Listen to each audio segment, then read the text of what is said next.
Season 1 of The Mandalorian seems to have been the real chosen one who brought balance to the Force, or to Star Wars fans. The job of a second season is to take everything to the next level. So did Season 2 do that? Did it succeed in its goal? Yes! Holy crap, it did! This is gonna be full of spoilers. This was a fantastic season, and this is gonna be full of spoilers. So if you're ready to talk spoilers for The Mandalorian Season 2, let's dive in.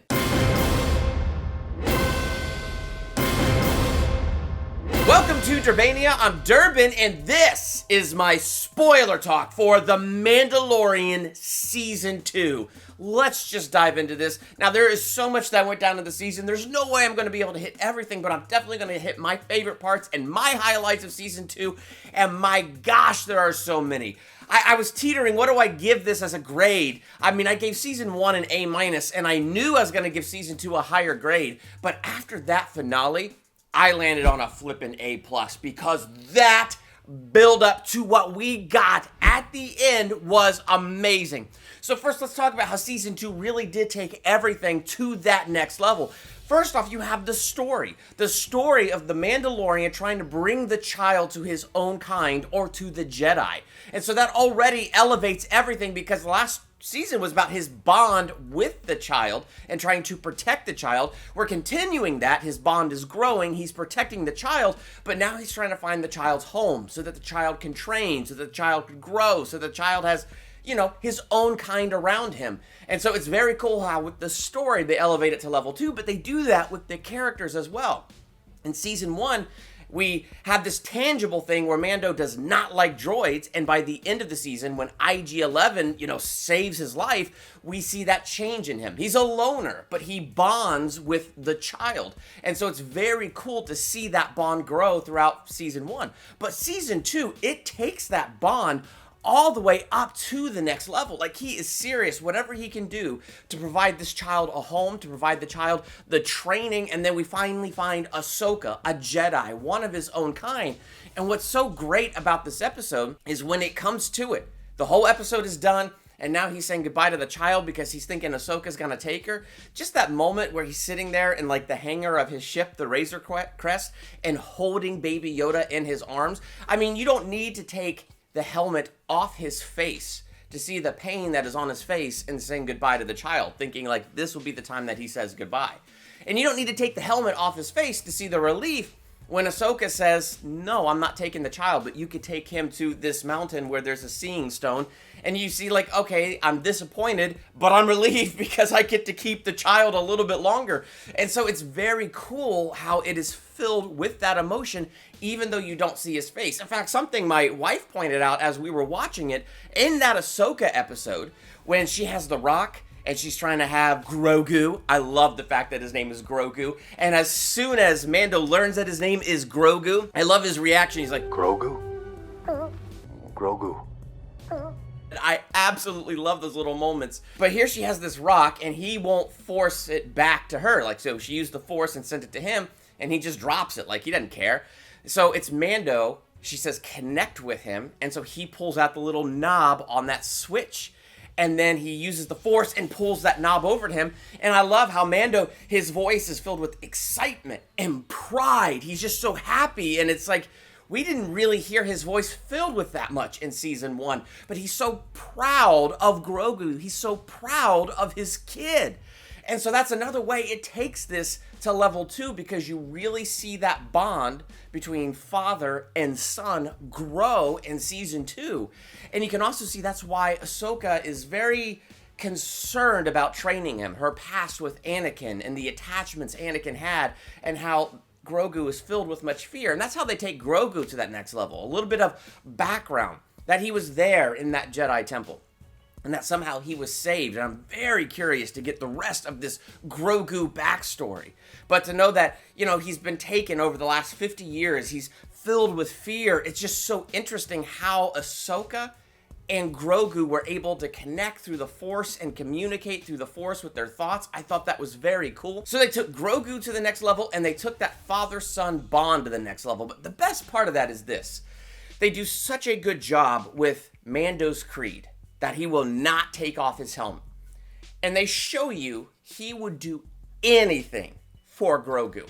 So when Grogu gets kidnapped by Gideon, gets kidnapped by those Dark Troopers, it's devastating. And speaking of being able to see Mando's expression through his helmet, when they blew up the Razor Crest, well, I mean, you should have seen my expression. I didn't see that coming a mile away that they were going to blow up the Razor Crest. His and Grogu's home. It's gone. I mean, as he was sifting through the ashes and all he found was the Beskar spear, and then when he picked up the ball that belonged to that switch, it's like, it was gut-wrenching to lose the Razor Crest and Grogu in that single episode. But then when he goes with Mayfield to that other planet and it has to scan the face, he just readily takes off that helmet. I mean, first off, it was a pretty big deal that he was going to trade helmets and put on that trooper uniform. That in itself was a pretty darn big deal because it's like, okay, maybe you're not totally breaking the rules, but you are definitely bending the rules of the creed here. And you just feel that tension, like, is he going to take his helmet off? Is this good or bad? But at the same time, you're like, no, this is good. He holds Grogu so much higher than that creed, and it just adds so much to Mando's character and the love that he has for Grogu of what he's willing to sacrifice. And it's just so powerful how they built to that moment where he tries to have it scan his face with the helmet on and it won't do it. And you know it's going to happen. And he did it. He took off the helmet. And so then even when he's sitting there and he's talking with that captain and he's talking with Mayfield, it's like you're feeling this tension because he's sitting there, Creed, like getting more broken every second that passes with his face bare to other living souls. At the same time, you just feel this pride in your heart because you're like, yes, that's how much he loves Grogu, and it makes Mando's character that much better, as if he needed to be made better. He's already one of the coolest Star Wars characters ever, but to see him remove his helmet to break his creed because of his love for Grogu, it's such an incredible moment. And they take Cara Dune to that next level. It's so cool to see her be a marshal of the New Republic. Also, Finnick. I'm so glad they brought her back, and they just didn't bring her back. No. Boba Fett saves her life, and she ends up working with Boba Fett. Yeah, not only did they bring her back, but they brought her back in the most epic way possible. Bringing Ahsoka into live action. My gosh, I was so excited and building up to that. She's my favorite Clone Wars character, probably along with, everybody else that's watching. But my gosh, she's so awesome. And to see those white lightsabers come out in the woods as she's cutting through that tree and then takes the middle stump of that tree and throws it at that dude and the tree collapses. And just the way she battles using those lightsabers, Rosario Dawson was awesome as Ahsoka. And here's something I didn't know. I thought lightsabers cut through everything. I didn't know it couldn't cut through Beskar. So that was very cool to see her fight Mando. It was very cool to have that pure Beskar spear and to have Ahsoka and that lady battle it out at the end, and the idea that Grand Admiral Thrawn is out there and Ahsoka is hunting him down. I gotta be honest, I don't know too much about Thrawn, but I did download the book, The Origins of Thrawn, and I'm looking forward to reading that novel.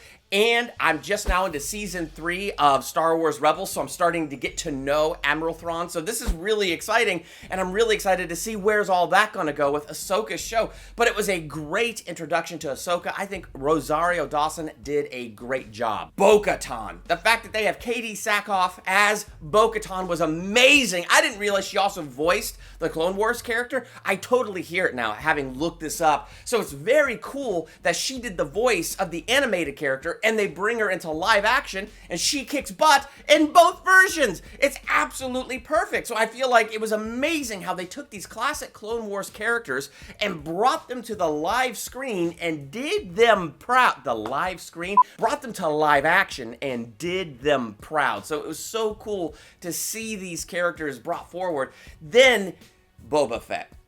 Can I be honest with you? I never got it. I know people love Boba Fett. I never cared because he had such a relatively small part throughout the entire saga. I was like, why do people love this guy? I understand now it's the extended universe, and I'm only just now starting to dip my toe into that. But to see him in this episode take on those stormtroopers, holy freaking cow.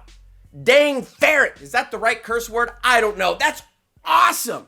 It's incredible to see how fast that guy is. Not just how fast, how powerful. When he's fighting with that thing and he's clobbering those troopers, it's amazing. When he reclaims his armor and he comes out to take out those troopers,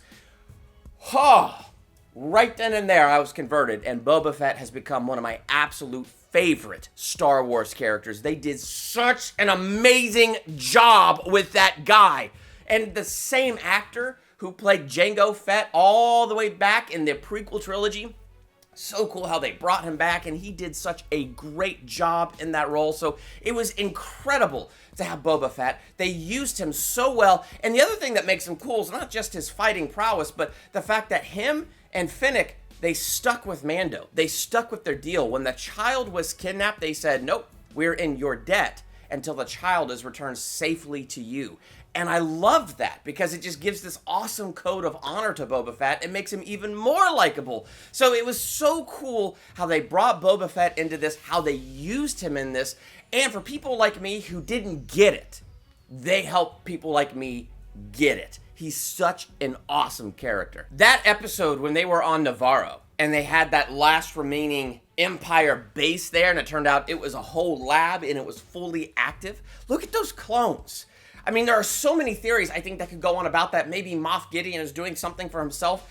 I can't help but theorize this is Snoke. This is the beginnings of Snoke. This is the First Order, and they're doing their best to enact it because of the blood that they need from Grogu with the high M counts. I'm thinking this is what they have to do to create a body strong enough to contain the spirit of the Emperor, the First Order, to bring him back. And so this is where, like, Snoke comes from and all of that. I can't help but wonder if that's it. Also, like, is Moff Gideon doing this for his own dark purposes? Kind of like Red Skull, how he kind of broke away and was doing his own thing in his own science division. So there's a lot there with that, and it adds this whole quality of mystery, especially in the finale when he talks about, like, oh, I got his blood, I got everything that I need to bring order back to the galaxy. What the frack? What does that mean? It's like, it just adds this whole layer of there's so much more to do. There's so much more to explore. And I cannot wait to dive into that with this show. This show is just so good at taking everything to that next level. And yes, of course, it is now time to talk about that epic season finale. So again, I remind you, spoilers. The finale is freaking amazing. It is one of the best finales I think I've ever seen. I was up on my feet, like cheering, especially at the end of the finale. Oh my gosh. But bringing Bo-Katan back into this and them getting on Moff Gideon's ship. And we know Bo-Katan, she's got her purpose. She wants that Darksaber. She's got to win it in battle. That way it's hers and she has the right to rule Mandalore. So it gives her a deep reason to get on that ship to find Moff Gideon and beat the ever-living tar out of him. You have Mando, who wants to beat the ever-living tar out of him because he needs to get the child back. And as soon as they lay their plans, you know everything is going to go wrong. The first place it went wrong is when he's fighting the Dark Troopers. I loved it because when all the Dark Troopers were held back and it was just the one that he was fighting, you really see how powerful these things are. I thought it was going to crack his helmet when it was like punching his face. So I love Beskar. And so I'm happy it didn't break at the same time because he's already removed his helmet. I was like, I guess it doesn't matter. He's already broken the creed. But my gosh, I thought it was going to break. But it just shows you how strong and how powerful the Dark Troopers are and how he barely beat that Dark Trooper like by the hair of his chinny chin. And then he released them all into space. And I was a little bit disappointed by that because I was like, all that build up to Dark Troopers and that's all we're going to get. Thankfully, it wasn't all we were going to get, but I, trusted the show. And I loved his fight with Moff Gideon. And what's awesome about it is, number one, it was a great action sequence. I feel like all the action sequences this season were fantastic. Great choreography, everything. And he beats Moff Gideon, and I was like, well, that's a little easy. And then I understand why. Because now that Darksaber rightfully belongs to Mando. The only way it could rightfully belong to Bo-Katan is if she defeats him in battle and claims it. Only then does she hold the power of that sword and able to rule Mandalore. So that's an incredibly interesting thing that they introduced, and here he is trying to just surrender the saber to her, but that's how crucial the story is, that she can't just accept it. So what tension is that going to bring in Season 3? Because Mando even said that my number one priority is the child. So he even agreed to help her with Mandalore. So it's going to be insane to see what's it going to be like for these two to work together. I also cannot wait to have Bo-Katan have a much bigger role. So that's really exciting. And now we have this awkward tension. Is Mando going to rule Mandalore or is Bo-Katan? It's going to be Bo-Katan. I mean, come on, seriously. But are they going to have some sort of battle so she can fairly win the saber? So that already was pretty cool, but shows the twisted mind of Moff Gideon and just how he knows everything. That's my favorite line. Just to be safe, just assume that I know everything. My gosh, that guy is so twisted and so good. But obviously, the part that had me on my feet at the end was when this strange ship approaches.